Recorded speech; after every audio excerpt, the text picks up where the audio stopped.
آج کا یہ اجلاس جو بلایا گیا ہے اس کی اہم وجہ یہ ہے کہ آپ لوگ جانتے ہیں کہ 19 جولائی کے دن دارالسلام کے اس گراؤنڈ میں All India Muslim Personal Law Board کی جانب سے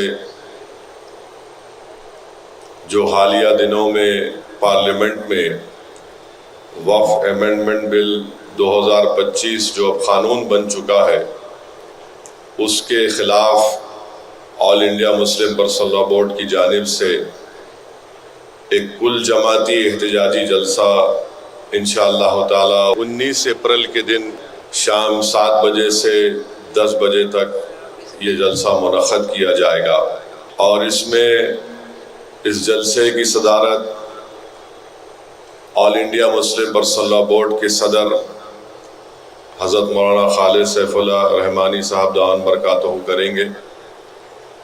یہ جلسہ مسلم پرسنل لاء بورڈ کا ہوگا،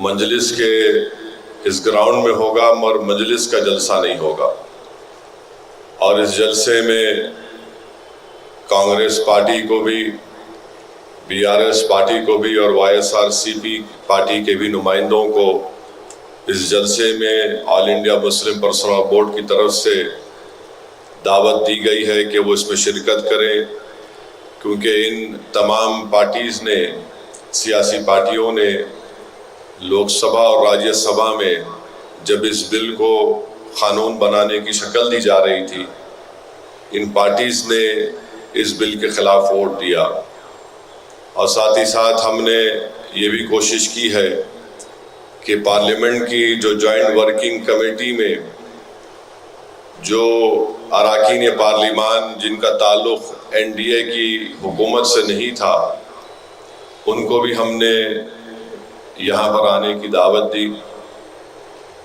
بہت سے لوگ ان کا پہلے سے ہی کہیں پروگرام ہے، مگر جو بھی اس میں شرکت کریں گے انہوں نے مجھے بتایا کہ آج اور کل میں بتا دیں گے، تو ان کو بھی دعوت دی گئی ہے۔ میری آپ تمام سے درخواست یہ ہے، خاص طور سے اراکین اسمبلی سے اور اراکین بلدیہ سے، کہ آپ اس جلسے میں اپنے اپنے وارڈ سے، اپنے صدر و معتمدین سے رابطہ کریے،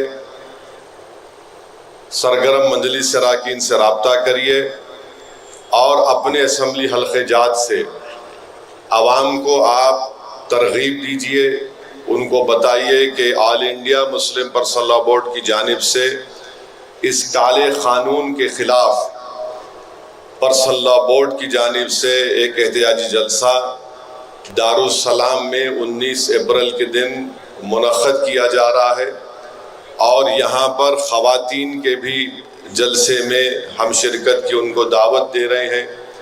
ایک علیحدہ حصہ یہاں پر مختص کیا گیا ہے، خواتین جب آئیں گی تو یہ ضروری ہے کہ ہمارے اراکین بلدیہ اور اراکین اسمبلی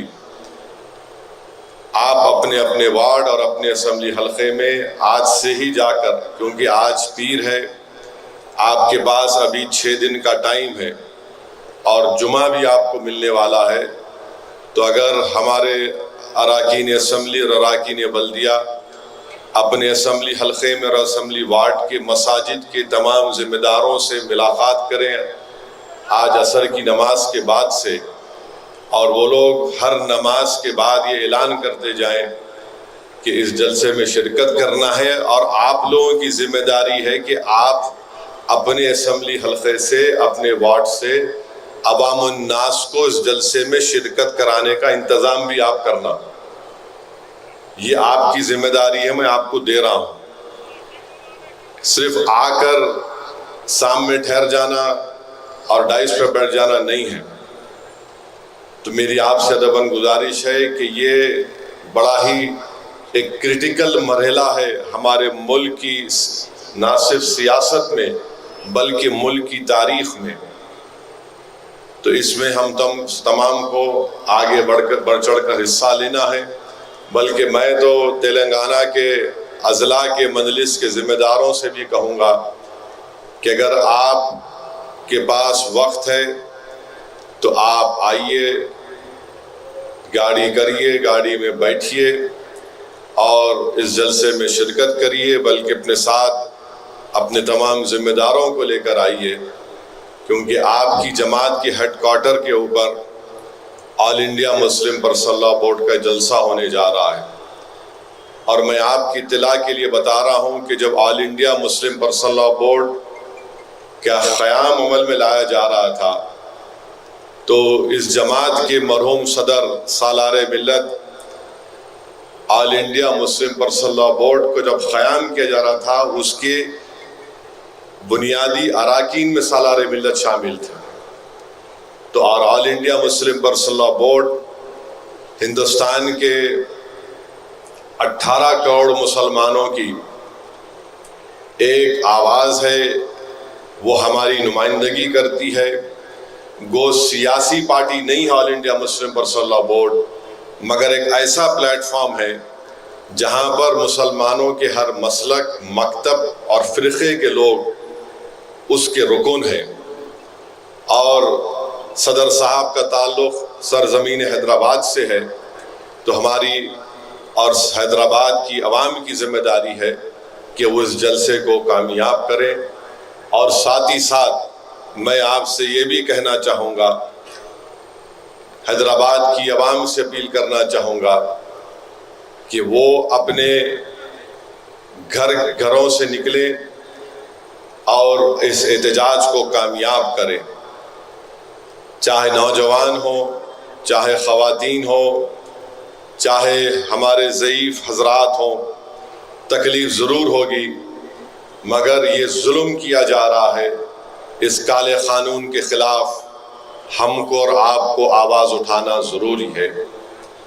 میں ہمارے مجلس اتحاد المسلمین کے ان تمام اراکین اور صدر معتمدین سے بھی اپیل کروں گا جو اس اسمبلی حلقہ جات سے ان کا تعلق ہے جہاں پہ ہمارے کوئی رکن بلدیہ بھی اگر نہیں ہے، مگر ان کی بھی ذمہ داری ہے کہ وہ اپنے اپنے بوتھ کے جہاں پر عوام رہتی ہے اور جہاں پر وہ رہتے ہیں، وہ تمام لوگوں کو اس سے باخبر کریں۔ مساجد کمیٹی کے ذمہ داروں سے ان سے ملاقات کریں، ان سے اپیل کریں کہ وہ بھی آئیں اور وہاں کی عوام کو بھی آپ دارالسلام کا رخ کرائیں تاکہ ہم اپنا احتجاج درج کروا سکیں۔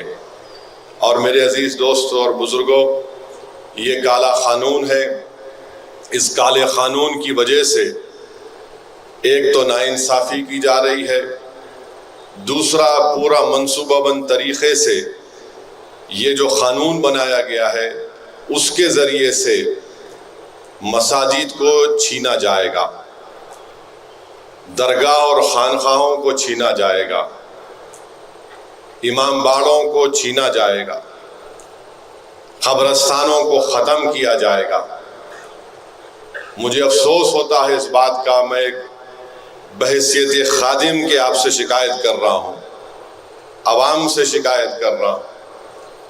سب سے پہلا جلسہ اس وقت بل تھا، محبوب نگر میں ہوا تھا، جس میں صدر All India Muslim Personal Law Board بھی شرکت کیے تھے۔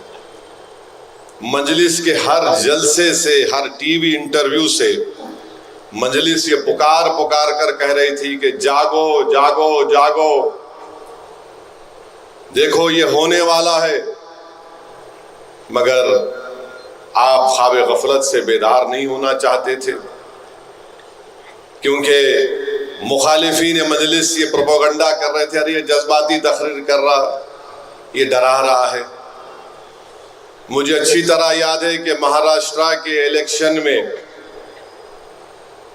ممبئی میں نے اپنے تقریر میں کہا، یاد رکھو تم اس وقت بیدار ہوگے جب تمہاری درگاہوں، خانقاہوں اور مساجد پر لا کر نوٹس لگا دی جائے گی کہ یہ وقف پراپرٹی نہیں ہے، گورنمنٹ پراپرٹی ہے۔ مگر ہم اتنا آرام میں ہے کہ ہم کو فکر ہی نہیں ہے۔ میرے بھائی، زندگی کا ثبوت دو۔ آپ یاد رکھیے، ہم جو بات کہتے ہیں نا، وہ سچائی پر مبنی ہوتی ہے۔ ہم آپ کو صرف جھوٹی جذبات میں لا کر آپ سے کوئی غیر غلط کام کروانے کے لیے ہم نہیں کہتے. اگر یہ جماعت سچائی کو نہیں بیان کرتی تو یہ دارالسلام کی سرزمین پر یہ جو بلند تعمیر جو عمارتیں ہیں تعلیمی وہ کیسے بنتے؟ اتنا بڑا میڈیکل کالج، انجینئرنگ کالج جو 40 سال سے الحمدللہ اللہ اس کے رسول اور اہل بیت کے صدقے میں قائم کیا گیا اور کامیابی سے چل رہا ہے، کیسے قائم ہوتا؟ مجلس میں فرق یہی ہے. مرحوم قائد سالار کیا کہتے تھے؟ یہ عوامی جلسہ نہیں ہے، یہ مجلس کے صدور و معتمدین کا جلسہ ہے. میں آپ سے بھی مخاطب ہوں اور میری آواز جہاں کہیں پہنچ رہی ہے ان سے بھی میں کہنے کی کوشش کر رہا ہوں. سالار کے اس تقاریر کے گولڈن ورڈز بلکہ کہنا پڑے گا، سنہرے حرفوں میں لکھنا پڑے گا کہ سالار نے کہا مجلس وہ ہے جو ہواؤں کو سونگ کر کہتی ہے کہ بارش ہونے والی ہے، مجلس وہ نہیں ہے جب جسم پر چھینٹے گرتے تو کہتی ہے کہ بارش ہونے والی ہے. مجھے اچھی طرح یاد ہے آج سے 9 سال پہلے میں نے ممبئی کی سرزمین میں کہا تھا کہ دیکھو یہ رات کی اندھیرا یہ لمبا اندھیرا رہنے والا ہے، جاگو یہ اندھیرا لمبا رہنے والا ہے. مگر سب لوگ یہ بی ٹیم، وہ فلاں ٹیم، یہ ٹیم، وہ ٹیم، ارے تم جس ٹیم سے وابستہ ہو ان سے تم پوچھ لیتے کہ یہ آدمی کہہ رہا ہے کہ لمبی رات ہونے والی ہے، اندھیرا لمبا رہنے والا ہے، مگر جس سے وابستہ ہیں وہ ان کو جھوٹا دلاسا دلاتے رہے ہیں، نہیں کچھ نہیں ہوگا، کچھ نہیں ہوگا، ہم ہے نا، ہم ہے نا، ہم ہے نا. آج دیکھو آپ یہاں تک آ گئی بات. اتنا گندا قانون ہے یہ. صرف مسلمانوں کی نفرت پر نریندر مودی ان کی حکومت نے قانون بنایا. جو سہولتیں، جو قانون ہمارے ہندو بھائیوں کے انڈومنٹ بورڈ میں ہے، سکھ گرودوارا پربندھک کمیٹی میں ہے، جین دھرم کے بورڈ میں ہے، بودھ دھرم کے بورڈ میں ہے، مسلمانوں کو کیوں اس سے محروم کر دیا جا رہا ہے؟ یہ سمجھیے آپ میری اس بات کو. اور احتجاج کرنا ہمارا بنیادی حق ہے. پارلیمنٹ میں اسی دن سیکشن 3D حکومت نے انٹروڈیوس کر دیا. میں اپنی بڑائی بیان کرنے کے لیے، اپنی انا کی تسکین کے لیے نہیں کہہ رہا ہوں، میں تو اللہ کا شکر ادا کرتا ہوں کہ اللہ سبحانہ و تعالیٰ نے مجھے توفیق دی اس کے بارے میں بولنے کی. سیکشن 3D یہ کہتا ہے کہ جتنے آثار قدیمہ کے تحت عمارتیں ہیں جو پروٹیکٹڈ اور اینشنٹ مونیومنٹ ہے وہ وقف نہیں کہلائیں گے. پورے پارلیمنٹ کے ایم پیز کی تقریر اٹھا کر دیکھ لو، راجیہ سبھا اور لوک سبھا کی، کس نے اس بات کو کہا؟ ایک اور ترمیم پیش کی گئی کہ جو ٹرائبل ایریا میں شیڈول 5 شیڈول 6 کا ایریا، وہاں وقف کی زمین نہیں ہو سکتی، وقف ہو ہی نہیں سکتا. کس نے اٹھ کر کہا کہ لکشدیپ کا ایم پی حمداللہ سعید جو کانگریس کا ایم پی ہے وہ ٹرائبل ہے، اور قانوناً ہمارے وطن عزیز میں ایک ٹرائبل مسلمان ہو سکتا ہے؟ یہ حال ہے. بتاؤ آپ، 6.5 مہینے سے رو رو کر پکار کر کہہ رہا ہوں دیکھو یہ آفت آنے والی ہے، یہ ہونے والا ہے، مگر کیا بول سکتے آپ؟ صرف میں اپنی پارٹی کے لوگوں کے سامنے آ کر اپنی دل کی بھڑاس کو نکال سکتا ہوں، ورنہ اگر کہیں باہر بولا تو بولیں گے ارے انہوں اپنا بڑا پن دکھا رہے، اپنا وہ فلاں کر رہے. میرے بھائی، پڑھنے کی ضرورت ہے، سمجھنے کی ضرورت ہے. اگر سمجھ میں نہیں آ رہا تو جو ہم سے زیادہ سمجھدار ہے، جو مجھ سے سمجھدار ہے، میں ان کے پاس جاتا تھا. آپ پوچھو حیدرآباد کے کئی ایسے سینئر وکلا ان کے پاس گیا میں. ایک نوجوان وکیل ہے، ان کے والد میرے دوست، ان کا انتقال ہو گیا، اللہ ان کی مغفرت کرے. ان کے بیٹے کے دفتر کو جا کر میں 4 گھنٹے بیٹھتا تھا. دلی میں وکلا ہے شمشاد صاحب، فضیل ایوبی، میرے چھوٹے بھائی سید نظام پاشا، اللہ ان تمام کے درجات کو بلند کرے. اتنا تنگ کرتا تھا میں ان کو کہ بھائی یہ ہے بتاؤ کیا ہے. اتر پردیش کے ظفیر فاروقی صاحب، مگر ہم لوگ بیداری نہیں ہوتے نا. اب میرے خلاف بول رہے ہیں، ارے میرے خلاف بولو، تھوکو، جو کرتے کرو، مگر تم میرے خلاف بول کر یہ ثابت کر رہے ہو کہ تم نریندر مودی تمہارا متولی ہے. بولو میرے خلاف، میرے کوئی فرق نہیں پڑتا. میری سیاسی زندگی کا آغاز کوئی چمن سے نہیں ہوئی ہے. 1994 میں ایم ایل اے بنا، اللہ نے مجھے بنایا. میں اکیلے ایم ایل اے تھا جب یہ کوئی ایم ایل اے نہیں تھے. میں جانتا ہوں ایک ایم ایل اے اللہ نے رکھ کر سالار کو 96 کا پارلیمنٹ الیکشن جتایا، اللہ نے 98 کا پارلیمنٹ الیکشن جتایا اور 99 کا پارلیمنٹ الیکشن جتایا. تو مجلس کا میں خادم تھا، ہوں اور رہوں گا. اب میرے خلاف بولے جا رہے ہیں. بولو بھائی. سالار بھی کہتے تھے کہ اب یہ میری عمر دریافتی کی نہیں ہے، اب تمہارے کو میری دریافتی کر رہے تو بھائی صاحب احتیاط کرو. آپ دریافتی کرو بلالہ صاحب کی،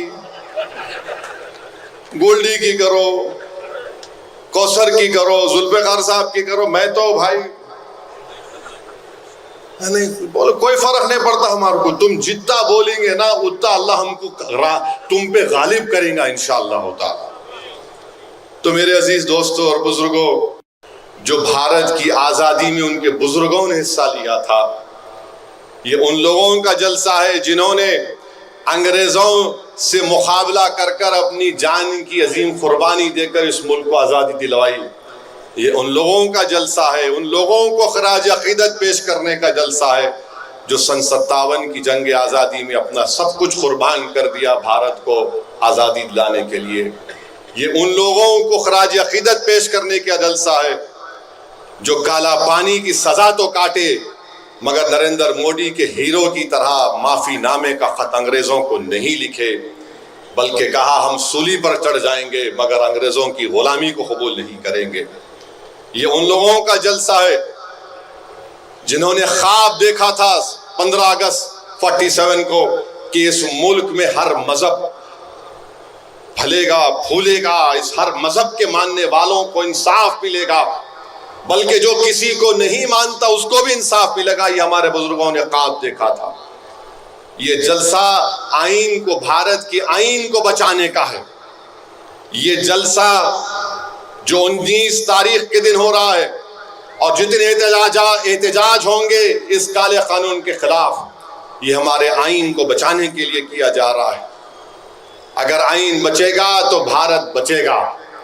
آئین بچے گا تو دلت، مسلمان، آدیواسی، ان کے حقوق کا تحفظ ہوگا. تو میری آپ تمام سے اپیل ہے کہ صرف جلسے میں شرکت نہیں کرنا بلکہ لوگوں کو لے کر آنا، اور گاڑی اور بس اور ٹو ویلر کی پارکنگ کی ذمہ داری جناب رحمت صاحب MLC اور جناب ماجد حسین صاحب کی رہیں گی. آپ لوگ دیکھیے آغا پورا میں ویٹرنری ہاسپٹل ہے، گوشا محل کا گراؤنڈ ہے، رابطہ کریے حکومت کے ذمہ داروں سے، یا پھر نامپلی کا کالج بھی ہے تاکہ لوگ اپنی گاڑی وہاں پر رکھ سکیں. اور مجلس کے اراکین سے میری اپیل ہے کہ آپ لوگ پیدل آؤ، لوگوں کو بھجاؤ. آپ لوگ کہیں گاڑی دور رکھ کے آئیے، ایسا نہیں کہ میں اندر رکھ لیتا ہوں علاقے، یہاں پہ یہاں وہاں رکھ لیتا ہوں، ادھر رکھ لیتا ہوں، وہاں آ جاؤ، یہاں آ جاؤ. نہیں، گاڑی کوئی، میری گاڑی بھی اندر نہیں آئیں گی یہاں پہ. یہ وسیع اور گراؤنڈ جو ہے وہ صرف عوام الناس کے لیے ہوگا. اور مولانا خالد سیف اللہ رحمانی صاحب کی صدارت میں جلسہ ہوگا. برسن لا بورڈ کے پورے تلنگانہ اور آندھرا کے اراکین اس میں شرکت کریں گے. جمعیت العلماء کے ذمہ داران اس میں شرکت کریں گے. جماعت اسلامی کے ذمہ داران اس میں شرکت کریں گے انشاءاللہ. اور مولانا جعفر پاشا صاحب اور جتنے بھی ہمارے تبلیغی جماعت کے امیر صاحب بھی انشاءاللہ وعدہ کیے وہ بھی آئیں گے. مشائخین عظام بھی آئیں گے، مولانا اکبر نظام الدین صاحب بھی آئیں گے اور تمام دیگر. اور ہم کو ڈھکیلا جا رہا ہے، ہم کو دبایا جا رہا ہے، ہم سے کہا جا رہا ہے کہ تم کو سانس بھی لینے نہیں دیں گے ہم، مگر ہم ان دبانے والوں کو، ہم کو ڈھکیلنے والوں کو، اور ہم سے جو کہہ رہے ہیں کہ تم کو سانس لینے بھی نہیں دیا جائے گا، ہم ان سے کہیں گے کہ تم جتنا ہم کو دباؤ گے انشاءاللہ ہم اس سے زیادہ طاقت میں تمہارے سامنے سینہ تان کر کھڑے ہو جائیں گے۔ کوئی حکومت ہم کو دبا نہیں سکی، کوئی وزیر اعظم ہم کو نیچے نہیں ڈال سکا۔ اگر تم یہ سمجھ رہے ہو کہ بھارت کے 17 کروڑ مسلمانوں کو ذلیل اور رسوا کر کے، ہمارے ایمان پر حملہ کر کے، ہمارے مساجد پر، ہماری شہریت پر، ہماری سماجی اور معاشی طور پر ہم کو دبا کر تم یہ سمجھ رہے ہو کہ تم کامیاب ہوگے، نہیں، تم سب سے بڑی ناکامی تمہاری ہوگی۔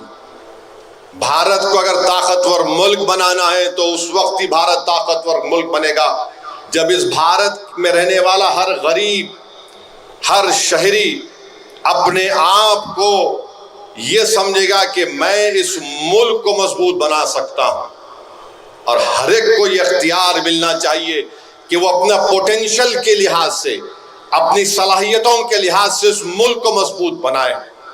کوئی یہ نہیں کہہ سکتا کہ ہم تم کو دبا کر تم کو مین سٹریم میں لائیں گے، تمہارے دبانے سے کوئی مین سٹریم میں نہیں آئے گا، تمہاری مین سٹریم نہیں ہے۔ آپ بتائیے کہ اتر پردیش میں نوجوان صرف کالا پٹا ڈال کر مسجد کو گئے تو ان کو نوٹس دے دی گئی، کیوں نہیں تم پر 10 لاکھ کا فائن کر دیا جائے؟ یہ جمہوریت ہے کہ ہم پروٹیسٹ نہیں کر سکتے؟ کیا اتر پردیش میں سپریم کورٹ کے فیصلے جو قانون کی شکل ہوتے سپریم کورٹ کے فیصلے، کیا اس کو بھول جائیں؟ فریڈم آف ریلیجن کو بھول جائیں، فریڈم آف کانشیس کو بھول جائیں؟ ڈگنیٹی بھی ایک فنڈامنٹل رائٹ ہے، باعزت زندگی گزارنا ایک فنڈامنٹل رائٹ ہے۔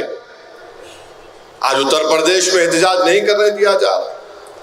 مدھیہ پردیش میں ایک مسجد مدرسے کو کل آج میں پڑھ رہا تھا، مدرسہ مسجد کو توڑ دیا گیا اس لیے کہ وہ گورنمنٹ لینڈ پر ہے۔ یہی تو میں کہہ رہا تھا، یہی تو ہم پکار کر کہہ رہے تھے، دیکھو یہ ہوگا، دیکھو یہ ہوگا۔ تو بہرحال ہم کو احتجاج کرنا ہے، اور آپ یہ جانتے ہیں کہ سپریم کورٹ میں جو کئی 15 یا 20 پٹیشن اس کالے قانون کے خلاف جو وہاں پر فائل ہوئے، اس میں لیڈ پٹیشن مجلس اتحاد المسلمین کا اسد الدین اویسی کا ہے، الحمدللہ۔ تو وہاں پر بھی انشاءاللہ ہمارے وکیل سید نظام پاشا صاحب اس پر بحث کریں گے۔ ہم اللہ سے دعا کریں گے، اور دعا ہی کر سکتے ہیں کہ پروردگار ہماری ان کوششوں کو اللہ کامیاب کر دے۔ کیونکہ ایک بات یاد رکھیے، وقف کیا ہے؟ وقف کوئی گورنمنٹ پراپرٹی نہیں ہے، اور وقف کا مالک کوئی انسان نہیں ہو سکتا، وقف کا مالک اللہ ہے۔ اور جو حکومتیں جس زمین، جس جائیداد، جس مسجد، جس درگاہ، خانقاہ کو وقف کیا گیا، اگر اس کو چھیننا چاہتی ہے تو پھر وہ تیار ہو جائے۔ رب کائنات کی قسم، جس کا مالک اللہ ہے، اگر ایک انسان اقتدار کی کرسی پر بیٹھ کر یہ کہہ رہا ہے کہ نہیں، مالک رب کائنات نہیں ہوگا، میں ہوں گا، میری حکومت ہوگی، تو تمہارا زوال یقینی ہے انشاءاللہ تعالی، تمہارا زوال ہو کر رہے گا انشاءاللہ تعالی۔ آج نہیں تو کل تمہارا زوال یقینی ہے۔ تم اقتدار کے نشے میں، غرور میں، تکبر میں آ کر تم غلط قانون کو بنا رہے ہو جو بھارت کے آئین، سمویدھان کے خلاف ہے۔ اور اتفاق سے آج امبیڈکر جینتی ہے، اور امبیڈکر جینتی کے دن ہم بابا صاحب امبیڈکر کو خراج عقیدت، جس میں لبرٹی، ایکوالٹی، جسٹس کی بات بابا صاحب امبیڈکر نے کی۔ لبرٹی کا مطلب آزادی، ایکوالٹی کا مطلب مساوات۔ آج اس امبیڈکر کے خواب کو ہم کو حاصل کرنا ہے۔ امبیڈکر نے کہا کہ آزادی ملنی چاہیے مجھے احتجاج کرنے کی، مجھے اپنی بات کو رکھنے کی، میں آج اگر کوئی بات کرتا ہوں تو مجھے گالی دی جاتی ہے، یہ بھارت کا نہیں ہے، اس کو نکال دو یہاں سے، یہ فلاں ہے فلاں ہے۔ ایکوالٹی کی ہم بات کرتے ہیں کہ اگر ہندو دھرم میں وہ قانون ہے انڈومنٹ میں تو مسلم دھرم میں بھی ہونا چاہیے، تو امبیڈکر کو خراج عقیدت جو بی جے پی اور پردھان منتری وزیر اعظم کر رہے ہیں، یہ ایکوالٹی آپ کی۔ بھائی چارگی کی بات امبیڈکر نے کی، فریٹرنیٹی کی۔ ہم فریٹرنیٹی پیدا کرنا ہے ہمارے وطن عزیز کے تمام مذہب کے ماننے والوں سے۔ امبیڈکر کو اگر خراج عقیدت پیش کرنا ہے تو ہم کو لبرٹی، ایکوالٹی، فریٹرنیٹی، جسٹس کو حاصل کرنا ہے، آزادی کو حاصل کرنا ہے، مساوات کو حاصل کرنا ہے، انصاف کو حاصل کرنا اور بھائی چارگی کو مضبوط کرنا ہے۔ یہ امبیڈکر کو بہترین خراج عقیدت ہوگا۔ اور امبیڈکر کو اگر خراج عقیدت پیش کرنا ہے میرے بھائی، تو آپ کو جان کر تکلیف ہوگی کہ 33% بھارت کے شہری نہ ان کے پاس نوکری ہے نہ وہ پڑھے لکھے ہیں۔ 133 کروڑ کی عوام میں 33% لوگ نہ نوکری ہے نہ پڑھے لکھے ہیں۔ تو نریندر مودی نے کیا کیا؟ ان کے پیچھے پڑ جاؤ، یہ مغل ہیں فلاں ہیں، وفق کا قانون بنا دو۔ امبیڈکر نے بات کی آئین، ہمارا آئین بات کرتا ہے ایکوالٹی کی۔ آج اس وطن عزیز میں 22% اپر کاسٹ لوگوں کے پاس 22% اپر کاسٹ لوگوں کے پاس 44% اس دیش کی دولت ہے، اور 14% مسلمان۔ نہ سماجی انصاف ہوا، نہ اقتصادی انصاف ہوا، نہ سیاسی انصاف ان سے ہوا۔ تو میرے عزیز دوستوں اور بزرگوں، مجلس یہی تو بات کہتی آ رہی تھی، یہی جدوجہد ہماری ہے، یہی ہماری لڑائی ہے۔ بابا صاحب امبیڈکر نے جب اپنا مذہب چھوڑ دیا اور بودھ مذہب کو اختیار کیا بابا صاحب نے، اگر آج بابا صاحب ہوتے تو یہ سنگھ پریوار کے لوگ بولتے پرمیشن لے کر تم مذہب تبدیل کرو، مگر امبیڈکر نے اپنے مذہب، دوسرے مذہب کو چھوڑ کر بودھ مذہب کو اختیار کیا۔ میرے عزیز دوستوں اور بزرگوں، بہت سی باتیں یہ سنگھ پریوار کے لوگ بابا صاحب امبیڈکر کے بارے میں بولتے ہیں، میں اکثر سنتے رہتا ہوں ان پاگلوں کی گفتگو کو۔ عموماً ہم پاگلوں کے بات پر تبصرہ نہیں کرنا چاہتے، مگر ایک بات آپ کو بتاؤں گا، یہ سنگھ پریوار کے لوگ بولتے امبیڈکر مسلمانوں کے حق میں نہیں تھے، پاگل ہیں، جھوٹے ہیں۔ بابا صاحب امبیڈکر ایک اخبار نکالتے تھے، اس کا نام بہشکرت بھارت تھا۔ اس اخبار میں کئی اسلام کے اوپر آرٹیکل چھپے۔ یہ بی جے پی کے لوگ بولتے بابا صاحب امبیڈکر مسلمانوں کو پسند نہیں کرتے تھے۔ بابا صاحب امبیڈکر اس وقت کے مسلم قائدین سے اختلاف کرتے تھے، مسلمانوں سے نہیں۔ اور اس وقت کے جو مسلم قائدین تھے کون تھے؟ یہ بار بار دیکھو، مجلس کا جلسہ ہے، آپ کو یہ تیار ذہن میں رکھنا ہے۔ یہ بار بار بی جے پی ہوتے مسلمانوں کو پاکستان مل گیا۔ ارے پاگل احمق، اس وقت کتنے مسلمانوں کو ووٹ ڈالنے کا اختیار تھا؟ 10 یا 11% خالی، 12%، 88% مسلمان ووٹ ہی نہیں ڈال سکتے تھے۔ کون ووٹ ڈال سکتا تھا؟ جو جاگیردار تھا، جس کے پاس فلاں ڈگری تھی یا اتنا انکم۔ مسلمان تو حصہ ہی نہیں لیے۔ اور بابا صاحب امبیڈکر کے بارے میں یہ جھوٹ پھیلاتے ہیں، کیونکہ ان کو بڑی تکلیف ہوئی تھی امبیڈکر کو کہ راؤنڈ ٹیبل کانفرنس میں اس وقت کے مسلم لیڈر، جو مسلمانوں کے لیڈر نہیں تھے، وہ ایک چند جاگیرداروں کے، دولت مندوں کے، جن کے پاس زمینی تھی، ان کے لیڈر تھے۔ وہاں مسلمان کے کہاں تھے؟ کیونکہ ووٹ ڈالنے کا اختیار ہی نہیں تھا۔ اور پھر یہ جو لوگ بار بار یہ بولتے، پارلیمنٹ میں کوئی بولے محمد غزنی کا ذکر کیے۔ محمد غزنی جو ہے وہ مسلمانوں کا نمائندہ نہیں، وہ بادشاہ تھا۔ مسلمانوں کی نسبت مسلمانوں کا آقا وہ محمد صلی اللہ علیہ وسلم ہے. وہاں سے آیا وفد، غزنی لے کے نہیں آیا. امبیڈکر کیا بولے؟ Ghazni cannot represent the Muslim community. یہ بابا صاحب امبیڈکر نے کہا. پھر آپ آ جائیے آج کل پردھان منتری زیادہ آج کل ساورکر بہت بولتے. تو امبیڈکر نے کیا کہا تھا؟ میں انگریزی میں پڑھ کے سناتا ہوں آپ کو، کیونکہ یہ ہمارے بی جے پی کے لوگ بولتے شیروانی ٹوپی داڑھی رہے تو انہیں مدرسہ چھاپ بولتے. سنو، اب تمہارے دل پہ چھاپ پڑنے والی ہے. امبیڈکر نے کہا تھا suffice to say that the scheme of Swaraj formulated by Mr. Savarkar will give the Hindus an empire over the Muslims and thereby satisfy their vanity and their pride in being an imperial race. اب یہاں سنیے, but it can never ensure a stable and peaceful future for the Hindus. Red India, for the simple reason that the Muslims will never yield willing obedience to so dreadful an alternative. یہ امبیڈکر نے لکھا. کیا لکھا امبیڈکر نے؟ کہ یہ کافی ہے کہ جو سکیم سوراج کی ساورکر جو ہمارے اس وقت کے ہندوؤں کو دے رہے تھے, وہ ایک امپائر بنانا چاہتے تھے, ایک سلطنت بنانا چاہتے تھے مسلمانوں کے اوپر, تاکہ ان کی انانیت کو اور ان کی ریس کو ایک فائدہ ہو سکے.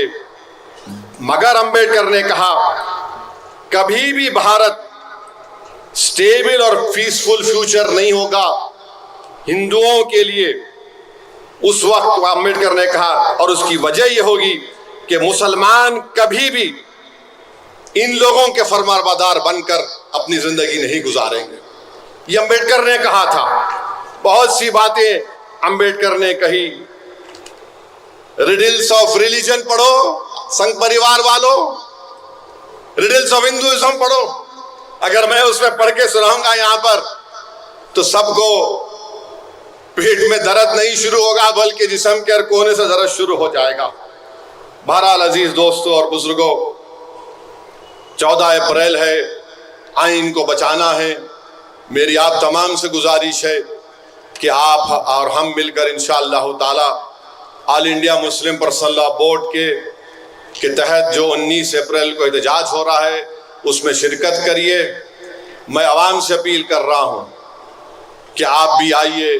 خواتین سے اپیل کر رہا ہوں کہ نکل کر آئیے, تھوڑی دیر کے لیے آئیے. مغرب کی باجماعت نماز ہوگی. مکہ مسجد کے خطیب اور امام حضرت مولانا رضوان قریشی صاحب امامت کریں گے. مغرب کی جماعت ہم باجماعت پڑھیں گے. اس کے بعد مولانا رضوان قریشی صاحب کی خراج سے جلسے کا آغاز ہوگا. اس میں مختلف علماء اکرام, ہر مذہبی اور سماجی تنظیم کے جتنے ذمہ داران ہیں وہ آئیں گے, شرکت بھی کریں گے, اور جن کو خطاب کا موقع دیا جائے گا وہ بھی خطاب کریں گے اور اس بل کے خلاف اپنی آواز کو اٹھائیں گے. اور کل ایک میٹنگ بھی ہوئی ہے کہ تلنگانہ, آندھرا اور شہر حیدرآباد میں بقرعید تک ایک احتجاج کا پروگرام بنایا جائے گا All India Muslim Personal Law Board کی جانب سے. اس احتجاج میں بھی ہم کو شرکت کرنا ہے. صرف دارالسلام میں ایک جلسہ نہیں ہے بلکہ ہم کو ہر جگہ پر جہاں پر جلسہ ہوگا, احتجاج ہوگا All India Muslim Personal Law Board کے تحت, ہم اس میں شرکت کریں گے اور اس کو کامیاب کریں گے. اور ہم اللہ سے دعا بھی کرتے رہیں گے کہ اللہ سبحانہ و تعالیٰ اس کالے قانون کو, اللہ اس کو حکومت کو اس میں ناکام کر دے, اور اللہ ہمارے ملک میں امن کو مضبوط کرے. اللہ سبحانہ و تعالیٰ ہمارے مساجد کی, ہمارے درگاہوں کی, خانقاہوں کی, وقف کی جائیدادوں کی حفاظت کرے. اور جو لوگ حکومت کی تائید میں کہہ رہے ہیں کہ یہ ہو گیا, یہ بگڑ گیا, وہ بگڑ گیا, پیارے اگر تم نریندر موڈی کو اپنا متولی مانتے تو کھل کر بولو. یہ گھر کی بات ہے, گھر میں طے ہوگی. مگر تم اگر اغیاروں کے درمیان میں رہ کر ہماری صفوں میں آ کر انتشار پیدا کرو گے تو یاد رکھو سرزمین دکن اور بھارت کا مسلمان تم جیسے منافقین کو کبھی معاف نہیں کرے گا۔ جانا تو سب کو اس دنیا سے، اور کیسے کوئی زندگی گزارے گا؟ زندگی ایسی ہونی چاہیے میرے عزیز دوستوں اور بزرگوں کہ اگر کوئی 80 سال بھی زندہ رہا یا 90 سال اس کو اللہ زندہ رکھا، وہ جب اپنے زندگی کے آخری لمحے میں ہوگا تو وہ اپنے دل میں کہے گا کہ میری زندگی چاہے چھوٹی ہو یا بڑی ہو مگر میری زندگی بڑی عظیم تھی۔ اور کسی کی زندگی عظیم اسی وقت ہو سکتی ہے جب وہ قرآن اور سنت کو سامنے رکھ کر اپنے اللہ اور اپنے رسول سے بے انتہا محبت کرے گا۔ ہماری آپ کی زندگی عظیم اسی وقت ہو سکتی ہے جب ہم انسانوں سے انسان کے طور پر ان سے محبت کریں۔ ہماری زندگی عظیم اسی وقت ہو سکتی ہے جب ہماری زندگی کے ہر مرحلے میں ہم ایثار اور قربانی کو سامنے رکھیں۔ ہماری زندگی انشاءاللہ عظیم ہوگی جب ہم اس جماعت کو بھارت کے کونے کونے میں کامیاب اور کامران کریں گے۔ تو میرے عزیز دوستوں اور بزرگوں، بس یہی آخر میں بول کر اپنی بات کو ختم کرتا ہوں۔ اگر اسد الدین اویسی کے ساتھ امتیاز جلیل اور اختر علی مان بھی MP بن جاتے تو کیا یہ وفد کا قانون آتا میرے بھائی؟ سوچو آپ تھوڑی دیر کے لیے۔ میں آپ سے بھی مخاطب ہوں اور ان لوگوں سے بھی مخاطب ہوں جو کسی کے وسوسوں میں آ کر اپنے ووٹ کا استعمال اختر علی مان اور امتیاز جلیل کے حق میں نہیں کر سکے۔ شکر گزار ہوں لوگوں کا جنہوں نے اختر علی مان کو بھی ووٹ دیا، میرے چھوٹے بھائی امتیاز جلیل کو بھی ووٹ دیا۔ مگر میرے بھائی یہ جمہوریت ہے، جہاں قانون بنتا وہاں پر تعداد کو بھی دیکھا جاتا ہے۔ اور وہ لوگ بولتے ارے آپ ہیں نا اسد صاحب، ارے میرے بھائی میں ایک کافی نہیں ہوں۔ اگر ہمارے ساتھ ہمارے 5 سے 10 لوگ رہتے پارلیمنٹ میں، کیا کوئی قانون بنتا؟ آپ اندازہ لگائیے کہ آندھرا پردیش میں چندرا بابو نائیڈو یہ بول رہے کہ TTD میں جو امپلائیز ہیں وہ اگر ہندو نہیں ہے تو نکال دیں گے۔ میرے بھائی یہاں پر تو ہم وہی بات کہہ رہے ہیں کہ نوکر کی بات نہیں کر رہے امپلائیز کی، ہم کہہ رہے ہیں کہ TTD کا ممبر اگر ہندو ہو سکتا ہے تو پھر مسلم وقف بورڈ کا ممبر مسلمان سے ہٹ کر دوسرا کیسے ہو سکتا؟ اچھا TTD میں جو لڈو لا کر لوگ ہم کو دیتے دارالسلام میں ہمارے ہندو بھائی دلت بھائی، وہ لڈو کون بناتے معلوم آپ کو؟ معلوم آپ کو لڈو کون بناتے؟ آپ لوگ معلوم؟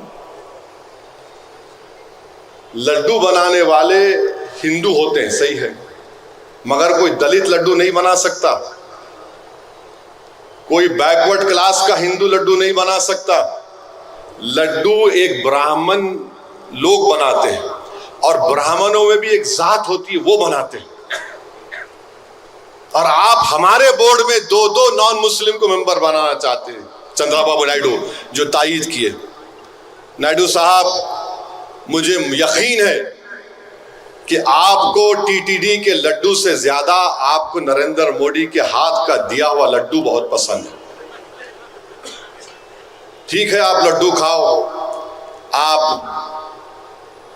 1999 میں جب میں MLA تھا، اکبر صاحب بھی تھے، مرحوم سید سجاد صاحب بھی تھے، ممتاز خان صاحب بھی تھے۔ آپ گجرات جل رہا تھا تو آپ نے BJP کا ساتھ دیا تھا۔ انشاءاللہ تعالی اللہ انصاف کرے گا۔ اور مہاراشٹرا میں، ہاں ان کا نام نہیں رہا، اجیت پوار کا، انہوں چھپ بچ کے نکل رہے، ان کا بھی ایک MP ہے اجیت پوار، آپ بھی خمیازہ بھگتیں گے انشاءاللہ تعالی۔ اگر آپ یہ سمجھے کہ آپ اپنی پارٹی بنا لیے، اپنے چچا کو آپ نے ٹائیں کر دیا، آپ اسی طرح مہاراشٹرا کے مسلمانوں کو، مہاراشٹرا کے سیکولر ذہن رکھنے والے ہندوؤں کو، دلتوں کو، آدی واسیوں کو، بیکورڈ کلاس کے لوگوں کو آپ دھوکہ دے رہے ہیں۔ میرے بھائی سیاست میں بہت سے لوگ آئے اور چلے گئے، تم بھی آؤ گے اور چلے جاؤ گے انشاءاللہ تعالی۔ تمہارا نام نہیں ہوگا جو آج اس طرح کا غلط قانون بنا ہے جو آئین کے خلاف ہے۔ تاریخ تم کو کبھی نہیں بھلائے گی. اور ان کے پاس کوئی دلیل نہیں ہے, صرف نفرت کی بنیاد پر یہ قانون بنائے ہیں. اپنے احتجاج کو کامیاب کریے, پرامن رکھیے.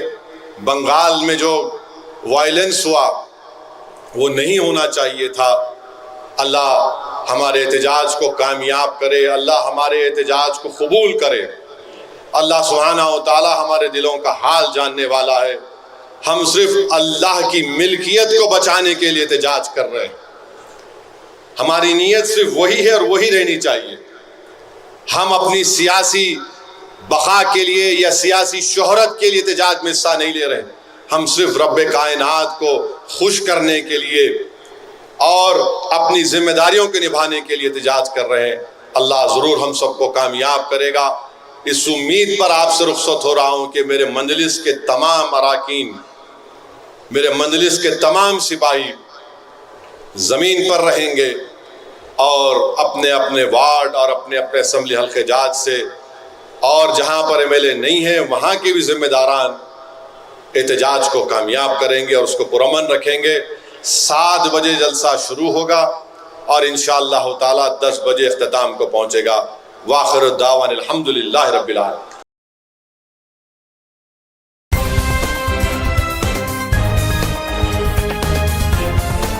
دیش اور دنیا کی تمام چھوٹی اور بڑی خبروں کے لیے ہمارے چینل کو سبسکرائب کرنا نہ بھولیں اور بیل کا بٹن ضرور دبائیں.